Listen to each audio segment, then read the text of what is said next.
This is Ian Cameron for Sportsbook Review with your NHL Early Lines report for the games on Saturday, October 29th. As always, it's a Saturday, so that means a lot of hockey games on the slate. Let's break some of them down. Pittsburgh, Philadelphia to begin the Battle of Pennsylvania on Saturday night. Philadelphia Flyers, to me, have been a little bit of a disappointment so far. 3-4-1 start to the season for them. There have been games where they've scored, but they've not gotten the goaltending. There have been games where they've gotten good goaltending, and they've not been able to put the puck in the net. That's basically been the kind of start the Flyers have had. They just haven't had everything going collectively all at once. They do have their power play going. That's the good news. Philadelphia Flyers 5 for 12 their last two games with the man advantage. The problem is they've also given up some power play goals. So the power play's been good, the penalty kill not so good, and that penalty kill being not so good is always a worry when you're facing the Pittsburgh Penguins, who have got, of course, a lethal power play. So many weapons they can put out there. Phil Kessel, Crosby, Malkin, Kunitz, you go on down the list. I mean, it's just such an explosive offense. We've seen Pittsburgh win 2 games in a row this week, beating Florida and the New York Islanders. Has me leaning over the total in this game. 5.5 is the current number. You can get a plus price with that. I like the way the Penguins are going offensively right now. Philadelphia's, like I say, their power play's been good. Their penalty kill's not been too good, but maybe a chance for some goals to be scored in this game. And even though it's a tantalizing, I guess you could say, home underdog price here on the Flyers, I'm not sure I want to step in front of Pittsburgh right now the way they have been playing for most of this season. So maybe a slight lean to the over in this game if I had to bet it. Dallas taking on Minnesota. Or actually, let's go to Toronto-Montreal next. Toronto taking on Montreal. The Leafs finally had a third period lead and hung on to it to beat Florida the other night, 3-2. Much needed win for the Leafs. They were able to hold a lead, get a much needed victory. Now they go to Montreal to face this absolutely red hot Montreal Canadiens team. Just keeps winning hockey games. A nice win for them against Tampa Bay in their last game. I have this weird, I don't know what it is though, a gut feeling, an intuition here that Toronto's going to give Montreal a game for some reason. I mean, they've always played Montreal pretty tough in recent meetings. I know Montreal has completely owned this series. Montreal's won 10 straight games since 2014 against the Toronto Maple Leafs, but I do think the Leafs are going to get some confidence from that win against Florida. Their young guns, of course, have been terrific. Austin Matthews, William Nylander, Mitch Marner with 3 assists in the win against Florida.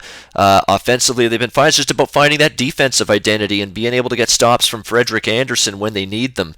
Montreal, like I said, rolling along, getting great contributions from everybody. Alex Galchenyuk, Max Pacioretty, Alex Radulov has been great. Shea Weber, NHL leader in plus-minus so far this season on the blue line for Montreal. So things have been rolling. Carey Price has been great, has given up 2 goals or less in every start that he's made since returning from the flu.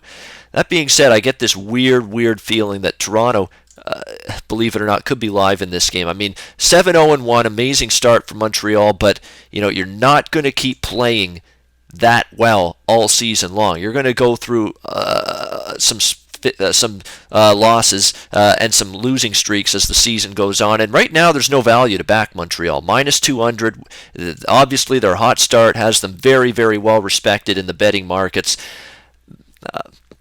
But I'd be a little bit cautious here in this spot. I would lean ever so slightly here to Toronto, catching the big plus price. Dallas, Minnesota. Dallas is banged up. I don't think I want to back this Stars team right now, although the markets are catching up to it. I mean, this price would not be Minnesota -150, -155 at home here prior to the Dallas Stars injury problems. So it's well accounted for. I could only back the Wild in that game, but it's the price is about right. I mean, I think the odds makers have caught on to the fact that the Stars are dealing with upwards of 6 or 7 regulars out of the lineup due to injury at this point in time. LA, St. Louis. You know what? I got to give Peter Budaj credit.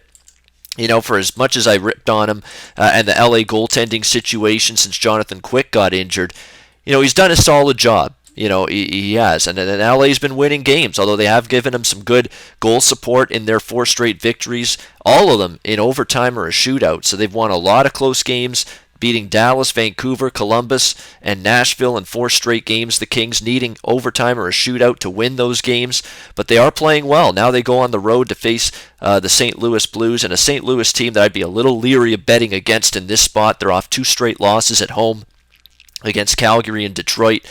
Very disappointing losses for them. They did outshoot Detroit in that shootout loss 2-1, but didn't get the victory. They're a very healthy team, the St. Louis Blues, when you look at it. So they should be ready to bounce back with a much better effort. When you look at the recent series history between these two teams, they played 3 times last year. St. Louis won 2 of those games. Probably a good spot to back St. Louis. Depends on if the price is good enough for your liking, but I think plus 120 with the Kings, or sorry, minus 140 rather, with the Blues would be the way I'd look. I'm not sure I'm ready to trust LA on the road. They've won a bunch of close games. St. Louis off 2 straight losses. St. Louis as the home favorite is probably my lean there from a side perspective.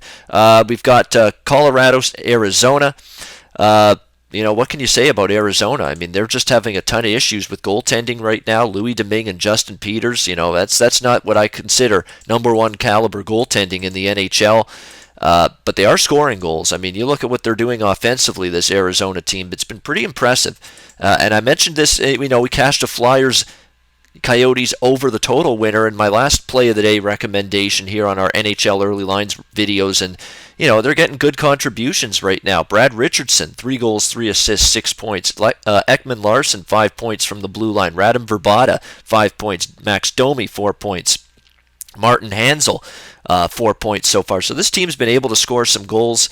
When you look at what Arizona's done offensively, they've scored 5 goals in a 5-4 win against Philly in their last game. Now they return home to face the Colorado Avalanche. And Colorado has actually been trying to buy into a little bit more defensive hockey with the new head coach Jared Bednar, of course, taking over from Patrick Waugh, but it's been a little hit or miss at that end, and I think it could continue to be that way. When you look at the way Colorado and Arizona have matched up over the years, they've definitely played a lot of higher scoring games between these two teams. In fact, 5-2 to the over in the last 7 head-to-head meetings between these teams. Arizona overworked well for us, and when we get back to play of the day, we're going to see if it works again for us. Let's see what else we've got. Washington, Vancouver. Boy, I mean, it's obviously a Washington spot. I mean, they're a much better team than Vancouver. They're also a healthier team than Vancouver. Canucks are dealing with injuries to Chris Tanev on the blue line. Alexander Burrows is injured. Derek Dorsett is injured. And like I say, Canucks don't have any sort of depth this year. They can't survive injuries. And Washington off back-to-back losses against the New York Rangers and Edmonton in their last 2 games. I would think Washington is going to be chomping at the bit, wanting to get back on track. Maybe if anything, and you bet this game, you look at Washington on the puck line, minus 1.5 goals. Get a better price with that. Vancouver playing back-to-back games. No travel. They're both home games. They play Edmonton Friday. They play Washington on Saturday. But definitely not looking to make a case for the Canucks here against what should be a very focused Capitals team looking to snap a 2-game losing streak. Nashville, San Jose, playoff rematch, and that means playoff revenge here for the Nashville Predators, who, of course, went down to defeat to the San Jose Sharks last year in the postseason. But Nashville hasn't won on the road, and they've disappointed me so much this season. I mean, they've lost games on the road to Detroit. They've lost games on the road to Anaheim, and they caught Anaheim in a brutal spot, 8th game in 14 days, and they got run out of the rink 6-1 in that game, and then they lose to LA in their last game, also on the road in overtime. So it's been a very big struggle for the Nashville Predators. I'm just not sure I'm willing to trust them here. I agree there's some value in the price with the Predators here at plus 140, plus 145, but San Jose made a point of it, and Pete DeBoer, the head coach, mentioned it. The players have talked about it. They wanted to play better at home this year. They did not like their home record in the regular season last year, nor should they. It was one of the worst home records in the NHL. This year, they're off to a 3-0 start, playing much better at home. And Nashville, like I say, 0-3-1 on the road. Price has the value is on Nashville. I'd consider taking a shot with them, but I just don't know if I'm going to be able to pull the trigger. I've not seen enough that I like out of the Predators, and a lot of their goals have been scored on the power play. They have not been very good at 5-on-5 even strength so far this season. That's another concern that I have with Nashville right now. So I agree, there's some value in the price with Nashville in this game, but not sure I can get there with a wager. All right, let's wrap up our Saturday NHL early lines report video with our play of the day for Saturday, October 29. We're going back to the Colorado-Arizona game. Now, be careful with this one. There's some 5.5s and there's some 6s out there with the total, but I do see 5.5 right now at -130 at bookmaker/Chris. That's what I'm going to go with. I think we see another high-scoring game here with Arizona. So let's take Colorado, Arizona over 5.5, -130. That's rotation number 66. We look for some goals to be scored in bunches between the Avs and the Coyotes Saturday night. Colorado, Arizona over 5.5. That's your NHL play of the day for Saturday, October 29. All right, that will wrap it up. That's your look at the NHL slate for Saturday, October 29th. Research before you bet. Be sure to check out SBR Picks for the best game predictions, breakdowns, and much, much more.